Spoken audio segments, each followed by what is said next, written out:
Hey guys, welcome to Code Decode. Till now in our channel, we have uploaded videos on interview questions, some conceptual videos on core Java, Spring, Spring Boot, Hibernate, microservices, etc. But from this video, we are going to start a new series called IT Podcast by Code Decode, in which we are going to interview some experienced IT professional and we will talk about their journey. So today we have with us Mr. Mikesh, who is currently working in one of the leading software and service provider MNC. Actually, we have kept the identity of both the company and employee anonymous because of the company policy. So let's start our conversation with him. So Mikesh, could you please introduce yourself to our Code Decode family?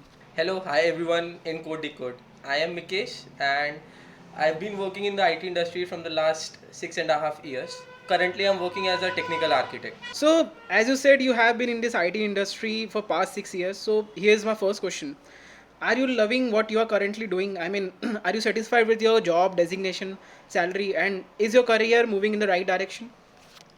Absolutely. See, I was an electronics guy from my starting, and I moved from electronics to IT because somewhere I found the love with coding. Now I am at a stage where I'm managing a team of 7, which kind of I groom them. I tell them what you need to do to go into a position where you can design your own solutions to create your own architecture and always think from architectural front. Okay. So as you said, you are from the EC background. So let's go back a bit in the past. And so, how's your college journey? I mean, what was your stream, and were you an elite student or an average one? So please tell us a bit about that. Oh my god, you want to make me nostalgic. Okay, so I was a normal guy. Okay, so I really loved what electronics was. I always dreamed of creating a robot for myself which can do stuff. I think so every child dream of it. Similarly, my dream was the same. I did engineering in an electronics branch from a tier 3 college, and somewhere I was really not serious into IT, and not at all serious about coding. I was really hardcore electronics guy who used to love make robots. I used to take participation in robot competition. Even we went to many tech fest. If electronics is famous for tech fest, robo war, robo race kind of competitions. I used to make robots. I had a group of 4 and 5 my friends, and even we went out from district level to national level. We went out to Goa. We went out to colleges in Bhopal around our city to explore the competition. But somewhere in third year or fourth year, I was kind of thinking where I am going with electronics. Frankly speaking, I was really serious about electronics. I started pursuing for GATE, and I always thought that I'll do MTech from GATE, and I'll go to a good college, and I'll go to BHEL or some big organization, work there. I'll be a semiconductor, a supremo, something sort of that. But suddenly something turned in the third year when IT companies started coming in, and many people, my company, from my college, everybody started asking me, why are you not sitting in IT interviews? So I just questioned myself. I always used to say that no, I am a EC guy. I love EC. I won't give interviews. But there was this some of my seniors who guided me that okay, you are an EC guy. Have you seen perspective of EC? Have you seen what type of job or what type of earnings will you be doing in your coming years? And that opened my mind, and suddenly I started googling around the charts and started finding stuff about what EC was, and I thought in India scope of EC was less.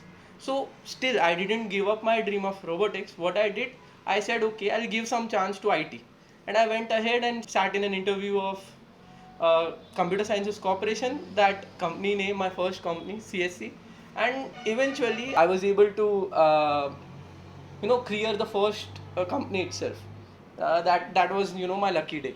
So that's it. They started with some basic question. There was an interview. There was a written interview. I cleared that. It was aptitude based.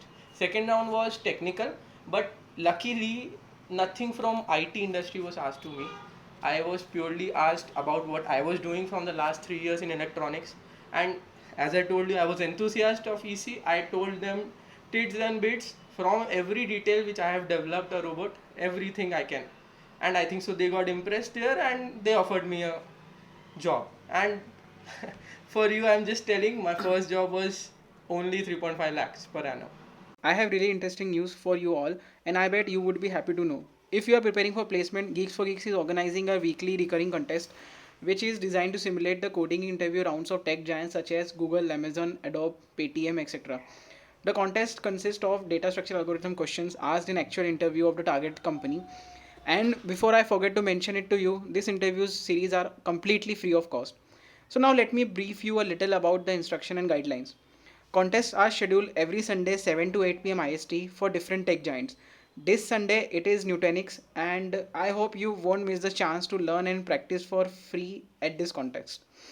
Each contest will target a different specific company and will focus on the coding round that are a part of its hiring process. You will be asked to solve 2 to 3 problems based on data structure and algorithm in 1 hour. The questions provided in the contest will be based on the latest interview experience posted on Geeks for Geeks by member of Geeks family. You will have access to hint and time complexity. Just like in real interview, asking for hint may be a negative impact on your overall score. You can solve the questions in C, C++, Java, Python languages. Each submission will be tested on our critical test data. Also, you can find the links for this interview series in the description of this video. Okay, from Tier 3 college, EC branch to technical architect leading a team of around 7 to 8 members. That's kind of lot of a change in the plan because as you said you were preparing for GATE and now you have already spent 6 plus years in IT industries. Yes, so after CSC, I got the job in CSC and our final year got over. I did complete my GATE coaching, and after completing the coaching, I gave GATE exam, but I was not able to clear the cutoff. So I thought no, robotics was my dream, but the more practical solution is right now to pursue the job. So what to do? I started with I started with the notation that I'll do GATE parallelly, and I did that. I For the first year of my job, I parallelly studied for GATE. I parallelly worked in CSC. Okay, so before attending the training phase of CSC, have you learned any programming language? Because as you said, you are from EC background. Yes, when I was about to join CSC, I did training from one of our local institute in my city, which was around 2.5 months. Extensive training on Java. It included basic of Java, advanced Java, networking, some networking. Even it includes applet and JWT things. Even I was taught Swing and different type of programming in that training. So although since it was the first time for me, I just got things of it. Like, I was not very much deep into it, but yes, I understood what the Java world was about. Okay, so like why Java? I mean, why not C, C++, Python, and other language? Because currently, as you can see, the student who are from IIT, from triple IT, they are more leaning toward the C because they are more leaning toward the competitive programming. So why you have choose Java? That's a good question actually. I'll tell you, when I searched about CSC on the internet, all I could find was Java projects, and then I started wondering how important is Java versus other language, and I found that most of the enterprises are using Java, and Java is the oldest language which still holds major market share. So I was like, okay, I'm investing in something which is relevant for the next 10-15 years, and it's being continued from the last 15 years. So it's kind of stock market. You do the analysis before investing. So I did that, and that's why Java was my preference. Okay, fair enough. So you got a project on Java in CSC, right? Yes, yes, eventually. So why I say eventually, because CSC, coming into CSC, again I was very skeptical, but I started having affinity towards Java because of the training, and then I came into CSC. They trained me again on their products plus a basic Java and all. And when you get to learn something twice or thrice, you get master of it, right? So somewhere I was really into Java at that point, and I started developing interest around the architecture, on how our products were made, our product. I gained product knowledge as well, and I had a really good company of friends in my team who taught me really well. Actually, I would like to tell a story, simple short story. He was my senior, but he used to sit with me to debug code for 1 to 2 hours a day, and that from there I started seeing the code from his perspective, and I totally went into loving the product, loving Java. And I always think about how I can optimize things, how can I make things better. And somewhere due to this, I was performing well, because I was, when you love something you do good. So I was doing good, and I got the opportunity to go out of India from the company, and it was a really good trip of 2.5 months. I would say I enjoyed a lot, but there was a, like you say, I was learning exponentially. There was a, like, completely exponential growth when I went to US. And I learned not only Java is important, but what all tech stack people use, how we were deploying things, how to support production tickets, how SLAs are managed. And obviously the trip was more product oriented, but from not from the product, I grasped a lot, which I now use in my current organization, and helping people, helping my juniors, so that they can have the same opportunities like that I have. So it's great to know that you got on-site opportunity in your initial phase of career, and you got a like very good learning opportunity for you. So what after CSC? I mean, how many years have you have switched to another company, and how's your journey in that?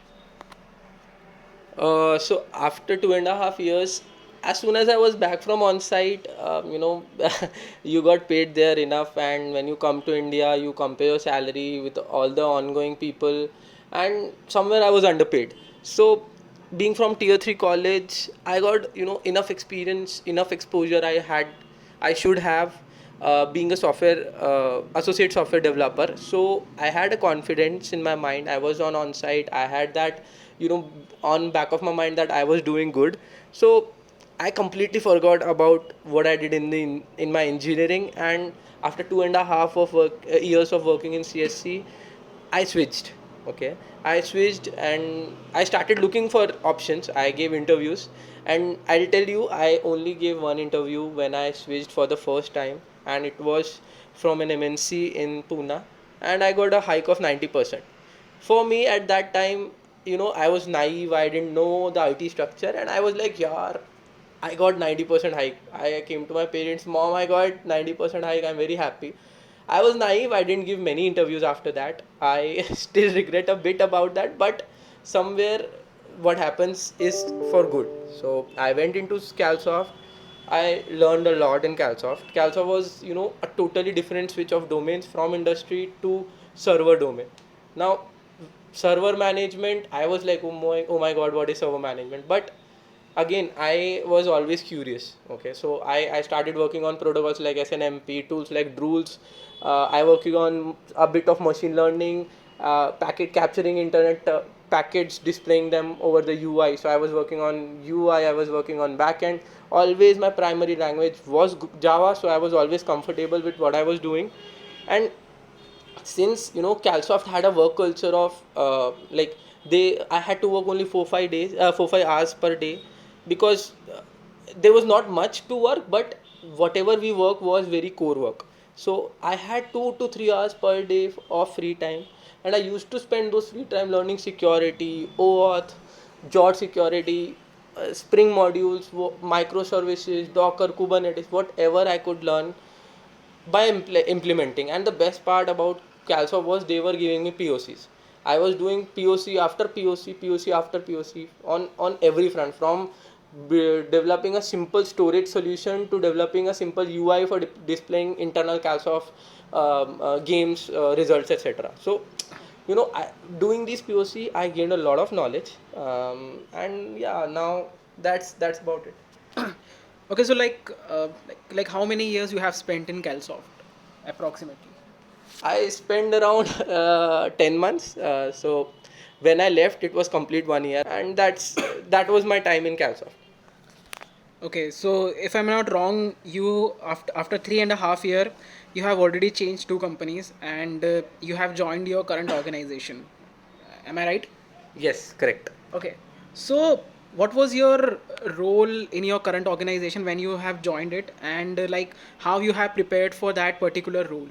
Okay, so again, when I left Calsoft, I gave a lot of interviews because now I was not naive enough. I was experienced. I know what IT structure was, and I got experience because I went from my hometown to a new town. I learned from people, and that's why I gave a lot of interviews. And I cracked 4 interviews, 5 interviews, 6 interviews. I think so. They were total in hand offers I had at a time on the same joining date for, I had 5 offers. So I choose the best according to me, and I joined the current organization that I am in. It was based on Java again. The experience that I got from Calsoft doing POCs were mostly on microservices, Kubernetes, Docker, OpenShift platforms, a bit of machine learning also. So the current organization was already working on this technology. So I joined a product which was migrating. Most of the companies currently are migrating their old Java projects into microservices. Okay, so I joined into the same stream. The best part was I joined in an organization which was growing. Okay, so microservices were a boom, is a boom, currently is a boom. Now I'll not say it has been past, but it's a boom currently. And we started with around 60 microservices, so doing their CI CD and whatnot. But now currently at now in my current organization we are at 290 microservices currently running in production. Out of those, or around 30%, 20% are being architected, created or designed by me. And that is that's where my learning curve got exponentially. That's very inspirational, Bikesh, as you have started your journey from Tier 3 college and now you are a technical architect in a very reputed firm. So I'm just curious to know, like, how's your salary graph in these 6 years? So I already told you that I started with 3.5, right? So currently I am at a position of 700% approximately, and in 6 years. So I think that is a very hefty growth from IT perspective. And I'll not say this was only due to the switch, because I switched at only 90%, but after that 90% I switched again into my current organization at 70%. But in my current organization I was a top performer. I worked, I won't say I worked really hard. I worked smart. I worked what all basics I know. I worked on new technologies, and I always strive for growth. What I can bring to the project, and that is where from 90 plus 70, and the rest is all I got in my current organization. Okay, Mikesh, that's a great. That I mean, 700% is a very big number. One last question from our side, like, what's your future aspiration? I mean, what after this? Like, you have already deviated your Java developer career to a DevOps. So, what's after it? What are your future plans? I would, for the channel viewers, I would say Java is a language, Python is a language, any other language, our language. Current world is not only based on learning a programming language, but you need to understand how you develop around it, how you design solution, how you architect solution. So from my point of view, I am currently very much into Java, but got experience in doing DevOps work. I know how to manage a Kubernetes cluster, how I can create Docker images, composed images, or deploy them in AWS, Azure. I am currently pursuing AWS certification to associate professional certification, so that I can certifications are always better. That's why. And this all learnings are a trend that I would suggest to all the channel viewers, that not only programming language is necessary, but you need to understand how your code is being deployed, what is production, in production what all problems you face, like when you get a lot of load, how you manage it, how you scale up, scale down, how you manage your deployments in multiple regions across world. Now we are into that stage where not only coding is important, but how code has been converted into a deployed artifact is important. You need to understand your code is just an artifact, and how you deploy it across the region is the future. Thank you very much, Mikesh, for your time and sharing your experience. I hope this video will inspire many people who wants to drive their career toward DevOps. Also, please comment if you have any question with Mikesh or with us. We will try to as much answer as possible. Also, please let us know if you want more videos like this to be uploaded, and if you want us to share your experience, we will drop our business account link so you can mail us your details and then we will interview you. Till then, goodbye.